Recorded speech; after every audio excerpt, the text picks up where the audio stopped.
All right, Manchester United lose 2-1 to Brighton and Hove Albion. You know, it's me. I'm back again with my post-match thoughts. I just want to capture this moment. I'm crying tears. I'm kidding. I'm not crying. I'm not crying because we lost. I just had to go on a jog to just release some steam because this game is an odd one to think about. It's an odd game to analyze because while there's always like good things and negative things that you can take from a game, the bottom line is we shouldn't be losing to Brighton and Hove Albion. Now, if you look at how we played versus Fulham, we were struggling until Joshua Zirkzee and Garnacho came in. Ten Hag decides to start with those players on the bench. And while he deserves credit for making that substitution of Mason Mount off, Joshua Zirkzee in at halftime, I'll give him that. He also deserves to hold a lot of blame. I really don't understand the substitution of taking Bruno Fernandes off. Bruno never goes off. We all know exactly how the team struggles when we don't have our chief creator. The guy who's, for most of the last 2-3 seasons for Man United, he's the person that creates the most chances. Hands down. Why are you going to take out the chief chance creator? Nah, bro. We don't do that. That substitution did not make sense. I'll give him a substitution that made sense, taking Rashford out. All right, finally we can see the manager saying, you know what, I'm going to make a big call. Rashi, he's not giving me anything right now. Take him off. And thank you, Ten Hag, for taking him off, because the moment he took him off, we saw Garnacho come in and make a difference. They were more lively. Garnacho, people slag him off. He'll lose the ball. He'll sometimes try ambitious things, but the important thing is trying. He takes the ball, he tries to make things happen.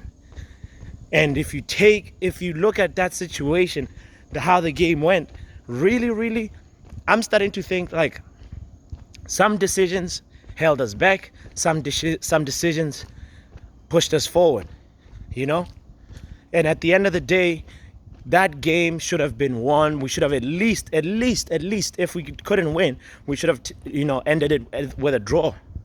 And the fact that we can't see the game through, the last 20 minutes just turned into a basketball match, ping pong match, tennis match, badminton match. It was bad. It was bad because we just can't close the game down. Just keep it tight, keep it compact. If we're talking about control, I don't really know if right now I can say Manchester United had more control of that game. That's the truth of the matter. Brighton hit the post, as I mentioned. We were really unfortunate that VAR, deemed Joshua Zirkzee offside. That moment there, that should have been a clear goal for Garnacho. And I can't blame Joshua Zirkzee for trying to stand up and get ready. That's what a striker's supposed to do. I heard somebody in our watch along sort of being unhappy with him, saying, Zirkzee, just lay down. Are you going to ask Zirkzee to lay down? What if that ball hits the post? It's Zirkzee's job to stay ready. So I really applaud him for trying to get up as soon as he could. And it's just a very unfortunate instance that ball hit his knee, and unfortunately, it was deemed offside. Something I also want to mention too is just the referee was just letting too many things go, man. Nah, that refereeing was actually not up to par. It reminded me of those FIFA games where you set the referee strictness to very lenient, extremely lenient, because honestly, I understand it's a contact sport, but the referee should have done better in more than 3 occasions. Leave the referee alone. Let's also talk about how we actually conceded that second goal. Who was our left back? Diogo Dalot. We always don't, sometimes it's funny because we pick and choose as Man United fans. If that was Wan-Bissaka playing left back, we would have heard so many things. And now, what happened was Dalot, unfortunately, was nowhere to be seen. There was 2 Brighton players, unmarked. 2 Brighton players. Meaning if one missed it, there was another insurance player there to take the chance. What does that mean?